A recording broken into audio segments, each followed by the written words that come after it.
আমাদের দেশের মাদকের সবচেয়ে বড় চালানা সোনার বাড়ির আশেপাশ দিয়া কক্সবাজার টেকনা। আগে শুনতাম বধূ, এখন তো বধূ নাই, বধূ তো বধ হয়ে গেছে গা। এখন তো ওইখানকার দায়িত্বটা কে নিছে? বাড়ির আশেপাশের লোক। স্বরাষ্ট্রমন্ত্রী তো চেনার কথা। এতদিন ওই দিক দিয়ে মাদক আসা বন্ধ হওয়া উচিত ছিল। আইন দিয়ে কোনো কিছু হয় না। আইন কার্যকরী করার জন্য সাহস লাগে, সৎ সাহস লাগে, ইচ্ছা লাগে। স্পিকার, আমি আমার নিজের এলাকার কথা কি বলবো? আমার ঢাকা ৩, আমার উপজেলা নাই। উপজেলা গেছে আরেক জায়গায়। মাননীয় সদস্য, আপনাকে আরো 8 মিনিট সময় দেওয়া হয়েছে, এটা শেষ করবেন। মাননীয় স্পিকার, আপনার এই কৃপা আমি মনে রাখবো। আমি এখানে দাঁড়িয়ে বসবো, বক্তব্য দিচ্ছি। এটা একটা কেরানীগঞ্জ সিএস রেকর্ড বলে। টঙ্গী ছাড়ে গেল কেরানীগঞ্জ থানা, অর্থাৎ ঢাকার 70% কেরানীগঞ্জ থানার উপর অবস্থিত। অথচ এটা ঢাকা জেলার অন্তর্গত। ঢাকা জেলা ভাগ হইতে হইতে 6টা জেলা আছে। নরসিংদীর হেডকোয়ার্টার আছে, মানিকগঞ্জের হেডকোয়ার্টার আছে, মুন্সিগঞ্জের হেডকোয়ার্টার আছে, নারায়ণগঞ্জের হেডকোয়ার্টার আছে, গাজীপুরের হেডকোয়ার্টার আছে। ঢাকা জেলার হেডকোয়ার্টার ঢাকার গলির ভিতরে ঢুকে গেছে। আমাদের কোনো ঠিকানা নাই। যদিও একটা জেলার যে প্রিভিলেজ থাকে, শিল্পকলা একাডেমি করবেন, আপনি স্টেডিয়াম বানাবেন, আপনি হসপিটাল বানাবেন, আপনি ইউনিভার্সিটি বানাবেন। আমার ঢাকা জেলা তো ঢাকা শহরের গলির ভিতরে। মাননীয় স্পিকার, আপনার মাধ্যমে আমি মাননীয় প্রধানমন্ত্রীর কাছে বলবো, আমাদের হারিয়ে যাওয়া ঢাকা জেলা ফেরত দিন। ঢাকা ভূখণ্ড ঢাকা জেলা করুন।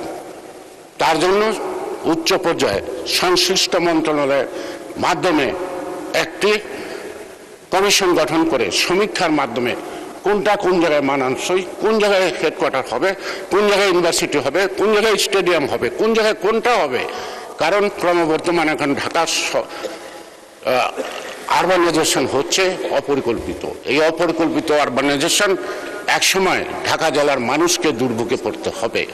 সেই কারণে এখন থেকে যদি ঢাকা জেলার সীমানা নির্ধারণ করে ঢাকার মধ্যে সকল সুবিধা নেওয়া হয়, তাহলে ভবিষ্যতে এই যে ঢাকা শহর গড়ে উঠছে ইতিমধ্যে বা গড়ে উঠছে, তাহলে সেই শহরটা হবে পরিকল্পিত বসবাসের উপযোগী। তখন ঢাকা শহরের চাপটা স্বাভাবিক কারণে সেখানে কমে যাবে। সে কারণে মাননীয় স্পিকার, আমার এটা প্রধান দাবি। আর অন্যান্য বিষয়ে বলার ইচ্ছা ছিল, যেহেতু সময় আমাদের কম। কারণ বিরোধিতা করার জন্য অর্ধেক সময় যেহেতু আমরা বিরোধী দলকে দিচ্ছি, আর ওনাদের জন্ম বাংলাদেশের বিরোধিতা থেকে, এটাই ওনাদের সৌন্দর্য, এটাই ওনারা করবে, এটাই স্বাভাবিক। এটা নিয়ে মাথা নষ্ট করার কোনো দরকার নাই। মাননীয় স্পিকার, আপনাকে আরো আসছে। Thank you. মাননীয় স্পিকার, আমরা একটু আগে আমাদের মাননীয় সংসদ সদস্য, অভিজ্ঞ কয়েকবার আন্দোলিক রহমান পার্থ আজকে অর্থনীতির উপর অনেক সুন্দর বক্তৃতা দিচ্ছে। তার বক্তব্যে ইসলামিক ব্যাংক অর্থাৎ ইসলামিক সিস্টেম যে ব্যাংকগুলির যথেষ্ট তিনি গুরুত্ব আরোপ করেছেন। স্বাধীন বাংলাদেশ, বাংলাদেশ ন্যাশনালিস্ট পার্টি, বাংলাদেশ মানে বিএনপি, যার লক্ষ্য, উদ্দেশ্য, আদর্শ ধর্মীয় মূল্যবোধ। এখানে পার্টিকুলার কোনো ধর্মের কথা বলা হয়নি। যত ধর্মের লোক আছে তাদের মূল্যবোধকে আফরোল করা।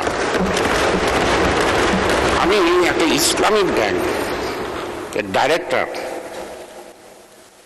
এখন জামাতে ইসলাম করে, এক হতো না। তাকে একদিন একটা চাকরির জন্য বললাম যে তোমার ব্যাংকে একটা চাকরি দাও। বলে দাদার নামটা পাঠিয়ে দেন। নামটা পাঠিয়ে দিয়ে বলতে, দাদা সরি, ও তো হিন্দু, এই চাকরি তো আমি দিতে পারবো না। মাননীয় স্পিকার, ব্যাংকের নামের আগে যদি ইসলাম থাকে, সেখানে যদি মুসলিম ছাড়া অন্য ধর্মের লোক বাংলাদেশের চাকরি করতে না পারে, এটা যদি কোনো আইন হয়, তাহলে সেই আমি বলতে পারে আমি হিন্দু মানুষ, আমি মসজিদে যাইতে পারবো না বা মাদ্রাসায় যাইতে পারবো না, যা উচিত হবে না আমার, ঠিক আছে। কিন্তু এটা তো ব্যাংক কোনো মসজিদ বা মাদ্রাসা না, সেখানে অন্য ধর্মের লোক, এটা কি বৈষম্য না ইনজাস্টিস? এটা কি মুসলমানের জন্য দেশ স্বাধীন হচ্ছে না? এটা সকল জাতি ধর্ম নির্বিশেষে এই ভৌগোলিক অঞ্চলে যারা জন্মগ্রহণ করছে তারা দেশ স্বাধীন করছে। আমি মাননীয় স্পিকার আপনার মাধ্যমে এটার ব্যাখ্যা আমি চাইব, যেহেতু জানি না, আঞ্জালুর রহমান পার্থ বলতে পারবে এটার ব্যাখ্যাটা, এটা সত্যি কি না। যদি সত্যি হয় তাহলে ইসলামিক ইন্স্যুরেন্স, ইসলামিক ব্যাংক সব ইসলাম নাম দেয়, ইসলামিক সুইট, ওটাও আবার ওই সুইটটার দোকানের মিষ্টি কিনা খেতে পারবো কিনা সেটাও আবার জানা না। সে কারণেই মাননীয় স্পিকার, আজকে বিরোধীটার জন্য বিরোধিতা না, বিরোধিতার পাশাপাশি আমার মনে হয় পথ দেখানোর ব্যাপার। তো পথ না দেখে শুধু আমি বিরোধিতা করব, সেই বিরোধিতায় আমাদেরকে সামনে আনবেন না, সেই বিরোধিতা আমরা এগিয়ে যাব না। সে কারণেই এই বাজেটের মধ্যে দর্শন আছে, এই বাজেটের মধ্যে রাজনীতি আছে, এই বাজেটের মধ্যে রাজনীতি আছে। এই বাজেটের মধ্য দিয়ে বাংলাদেশ একটা জাতি ধর্ম নির্বিশেষে জিয়াউর রহমান একটা জাতি উপহার দিয়েছেন, সেই জাতির নাম বাংলাদেশী।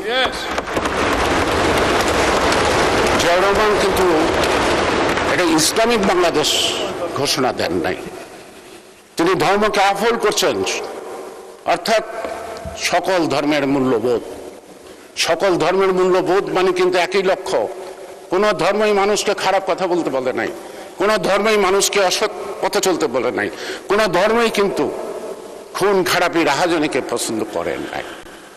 মাননীয় স্পিকার, এই বাজেট, যেটা আমি আবার বলবো, আমাদের এখানে সবচেয়ে বড় সমস্যাটা একটাই হবে, সেটা হলো এইটুকু যে আমরা প্রশাসনের ক্ষেত্রে বা আমরা সকলে আমাদের যে দীর্ঘদিনের অভিজ্ঞতায় যে অভিজ্ঞ হয়ে গেছি, দুর্নীতি, এই দুর্নীতির লাগাম টেনে ধরতে হবে। দুর্নীতির লাগাম না টেনে ধরতে পারলে দুর্নীতির চাপে আমরা তলিয়ে যাব সারা জাতি। সে কারণে এখানে আমাদের একজন সংসদ সদস্য দাবি করছে আমাদের পক্ষ থেকে একটা কি ওয়াশিং মেশিন। আমি ওয়াশিং মেশিনের নাম শুনছি, দেখি নাই, ব্যবহারও করি নাই। আমি মাননীয় সংসদ সদস্য ধন্যবাদ জানাই।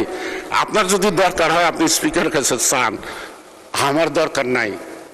এবং সংসদ কর্তৃক যদি দেয় ওটা আমি নেব না, ওটা নেব না, আমার দরকার নেই, এটা আমি চিনি না, আমি ব্যবহারও করতে পারি না। সুতরাং মাননীয় সংসদ সদস্যদের এই অভাব যদি একটা হয়, কি ওয়াশিং মেশিন হয়, তো বাংলাদেশের মানুষের যে কত অভাব, সেই অভাবে যদি তাকান তাহলে বুঝতে পারবেন এই বাজেট অপ্রতুল, এই বাজেট বিগ বাজেট না। আরেকটা বিষয় আছে মাননীয় স্বরাষ্ট্রমন্ত্রী, আমাদের দেশের মাদকের সবচেয়ে বড় চালানা সোনার বাড়ির আশেপাশ দিয়া কক্সবাজার টেকনাফ। আগে শুনতাম বৌদি, এখন তো বৌদি নাই, বৌদি তো বধ হয়ে গেছে গা। এখনকার ওইখানকার দায়িত্বটা কে নিছে? বাড়ির আশেপাশের লোক। স্বরাষ্ট্রমন্ত্রী তো চেনার কথা, এতদিন ওই দিক দিয়ে মাদক আসা বন্ধ হতে উচিত ছিল। আইন দিয়ে কোনো কিছু হয় না, আইন কার্যকরী করার জন্য সাহস লাগে, সৎ সাহস লাগে, ইচ্ছা লাগে। সুতরাং আমাদের একটা বড় চ্যালেঞ্জ এখন বাংলাদেশে মাদক আসক্ত। এই আমার এলাকায় মানে ঢাকা ৩ একটা হসপিটালের সাইনবোর্ড লেখা আছে, আমাদের মাননীয় সাবেক মন্ত্রী মোশাররফ ভাই তার নাম লেখা আছে, এখানে উদ্বোধন করছেন এবং আমানুল্লাহ আমান সাহেব উপস্থিত ছিলেন। একটা স্টোন আছে, 10 শয্যা বিশিষ্ট একটা হসপিটাল, পুরা মাদকে আক্রান্ত, মানে রুগীও নাই, ডাক্তারও নাই, দারোয়ানও নাই, মাঝে মাঝে একটা নির্বাচনী এলাকার মধ্যে 10 শয্যা বিশিষ্ট একটা হসপিটাল আছে। কি গর্ব আমাদের, কি অহংকার, আমরা কত আগাচ্ছি, কত কিছু করে ফেলেছি দেশের জন্য। যেখানে আদমশুমারি অনুযায়ী লোক সংখ্যা হলো 6 লক্ষ 6.5 লক্ষ, কিন্তু বেসরকারিভাবে 15 লক্ষ লোকের উপরে বসবাস একটি আসনে, ঢাকা 3-এ। সেখানে একটা হসপিটাল আছে, তার মধ্যে মাদকাসক্ত। তা মাননীয় স্পিকার, আমার মনে হয় আমার সব কথার মধ্যে সব দাবি হয়ে গেছে। এখন আমরা সাহসিকতার সাথে আমাদেরকে এগোতে হবে। দেশ স্বাধীন করতে যখন বিরোধিতার মধ্যে পড়ছিলাম, আপনিও পড়ছিলেন, সকল বিরোধিতাকে কাটিয়ে যখন দেশটা স্বাধীন করতে পারছি, আজকে বহুদিন পরে এই অর্জিত গণতান্ত্রিক সরকার এবং গণতান্ত্রিক এই পার্লামেন্ট আমার মনে হয় সকল বাধা বিপত্তিকে অতিক্রম করে, মোকাবেলা করে আমরা আমাদের লক্ষ্যে পৌঁছতে সক্ষম। মাননীয় স্পিকার, আপনাকে ধন্যবাদ। যদি বাকি সময় থাকে এটা অনেকে দেন, তারা